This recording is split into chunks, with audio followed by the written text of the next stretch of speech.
So Football Manager 26 is probably about 2 weeks away now from beta release, and they've just announced a revamp to recruitment, and this excites me.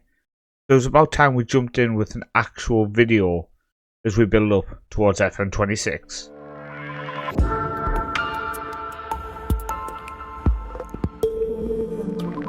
So firstly, if you are new to this channel, make sure you do go down and subscribe to the channel so you do not miss any content as we go into FM26, because it's going to be eventful. Going to have Let's Play. I always have a Let's Play series, so there's going to be Let's Play happening, as well as tactical experiments within the game, guides, hints, tips.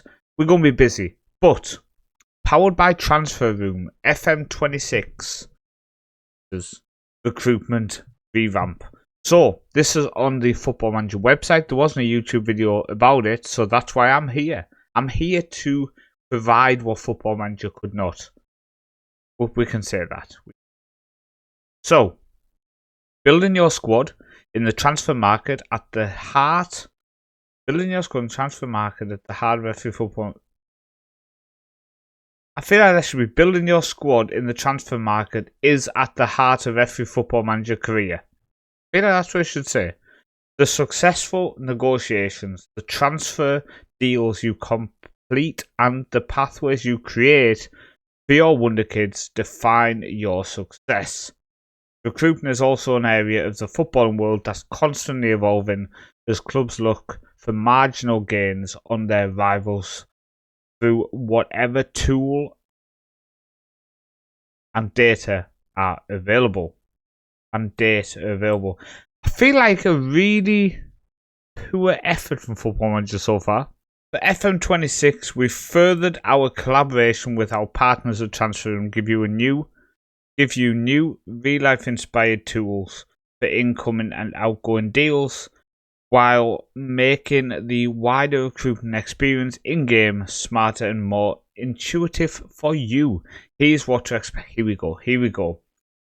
FM26 overhauled UI is all about clarity without compromise, making everything simpler to use and more intuitive to navigate.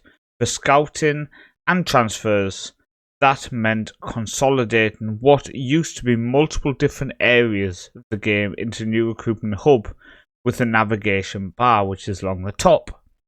The new recruitment home screen contains some tiles that will be familiar to returning players, but also a smart addition that make it much easier for you to prioritise and plan effectively in each save. Now, I do hope these tiles are customisable in terms of if I don't want to see the latest transfer activity in the recruitment hub, which would be weird, but you never know. Could I replace this tile with this tile? So recruitment budget moves onto this tile. I don't know. Hopefully that can be adjusted. So what do we have then? We are on the overview of player recruitment. You also have player database, player recommendations, recruitment focuses, shortlists. Your squad planner is now in here.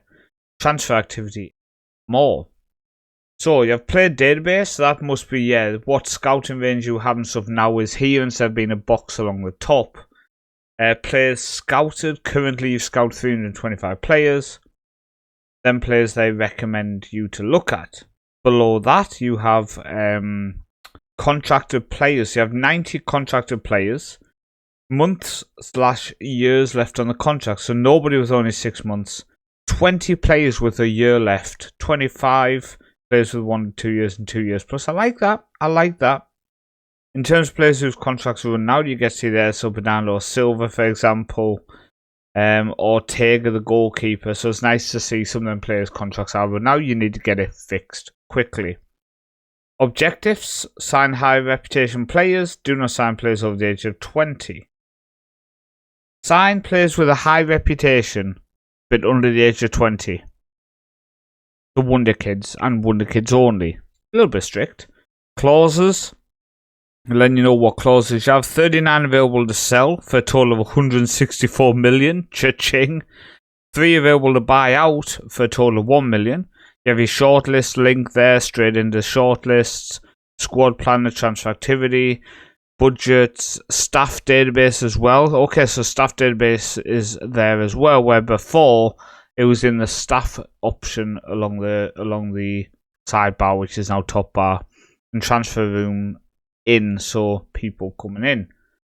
The new recruitment objectives tile, for example, gives you a quick snapshot of what your board and fans are expecting you to deliver in the transfer market. Your immediate needs have been made more obvious with a direct link to squad plan that identifies depth issues, gives you quicker insight into what you should focus your attention. Where you should focus your attention, Stay on top of player contracts isn't always easy, but I like the fact that this 12-month thing is going to be a big help for that. So this is here then. So recruitment contracts showing people who's run out, your budget clauses, and then you have advice of a contract for the likes of Guardiola. Reason is a high value. So that's nice, telling you who you should have contracts to, etc. 4 FFP requirements. So I'll be interested to click on that and see exactly what it's kind of convince you to do or change or sell. Maybe it's encouraging you to sell one of the clauses because it would help with FFP. Recruitment isn't just about players, though you'll also find that in the submenu of this section you've got all the tools you need for sharing your backroom team, shaping your backroom team. I mean, you can share them, but you should probably keep them to yourself. So, 2 big recruitment additions powered by our partners Transfer Room can be found in the overview screen. So, Transfer Room is football's online transfer marketplace, a digital platform where clubs can communicate their recruitment needs and desires with other clubs. Okay, so maybe we can put out, I'm looking for a left back, and then they'll come with a left back. We begin our collaboration with them in FM24 by giving you the option to offer your players for sale via Transfer Room. Yes, they did. That's still there, but there's integration. Their integration has leveled up. Oh, okay. Requirements, pitch opportunities. Let's focus first on requirements. As these are there to give you a more realistic and authentic experience when it comes to buying players. These are essentially a way for you to communicate directly with every other club in your game world and outline your specific requirements in the transfer market. When creating an advert, you can specify what position you are looking for and what sort of player roles you're interested in terms of out and in possession. You can also set an expected playing time for a star player right through someone who's coming in to provide squad depth, as well as type of transfer and age profile you're looking for. Okay, so this is kind of almost a spin on the option you had where you could ask your director of football, for example, to recommend players. As you see there, you could select, for example, in possession striker, out of possession attacking midfielder, someone who's going to drop back into a 4-4-1-1, for example, if you're playing a 2 up top in possession. Type transfer, age rate, playing time. Okay, I like what I'm seeing. Nice addition if it works well.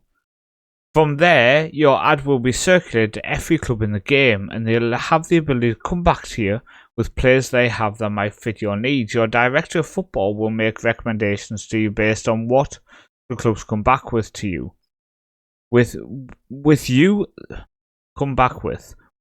then able to approach their agent, scout the player for yourself, make an offer, or wait for more options to arise.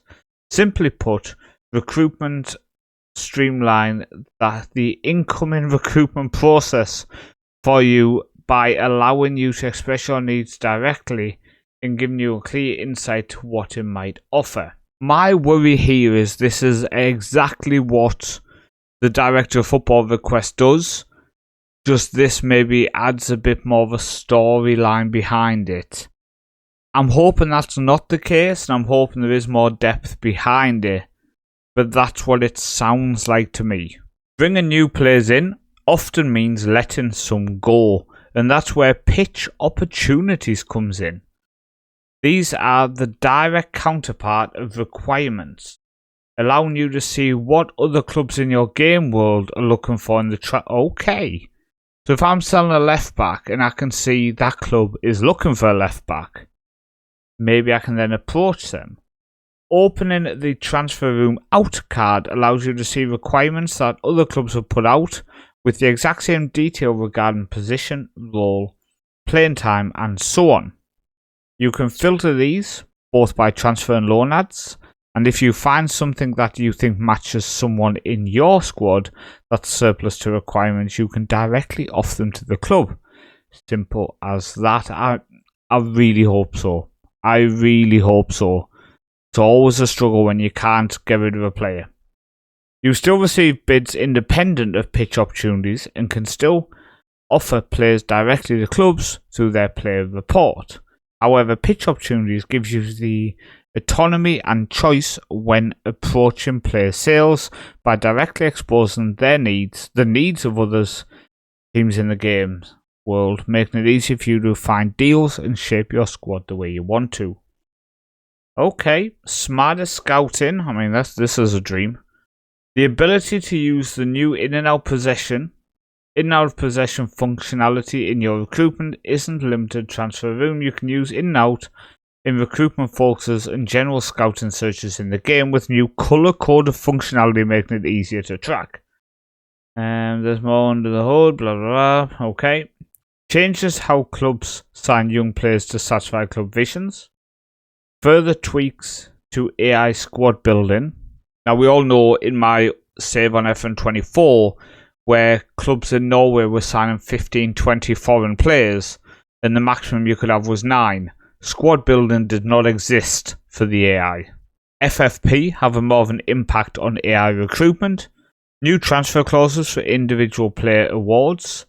Better logic surrounding preferred positions in loan negotiations. More loans with future fees and buyback clauses.